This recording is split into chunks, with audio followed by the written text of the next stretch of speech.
बाहेरचा वाडा येथील जंगलात गांजा बाळगताना आढळून आल्याप्रकरणी स्थानिक गुन्हे अन्वेषणच्या पोलिसांनी एका युवकाला ताब्यात घेतलाय। त्याच्याजवळ 62 ग्रॅम वजनाचा गांजा सापडलाय। या प्रकरणी त्याच्यावर पोलीस ठाण्यात गुन्हा दाखल करण्यात आलाय।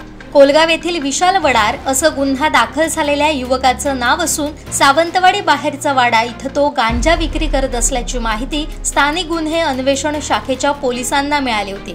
त्यानुसार सावंतवाडी पोलिसांच्या मदतीने सापळा रचत बाहेरचा वाडा येथील जंगलात पोलिसांनी ताब्यात घेतलाय। त्याच्याजवळ 62 ग्रॅम वजनाचा गांजा सापडून आलाय।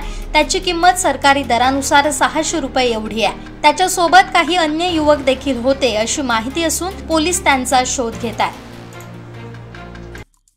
आमचे दिवसभरातले सर्व अपडेट्स, ताज्या घडामोडी आणि थेट लाईव्ह पाहण्यासाठी सबस्क्राइब करा, लाईक करा कोकणचं नंबर 1 महा चॅनल कोकणसाद लाईव्हचं YouTube चॅनल।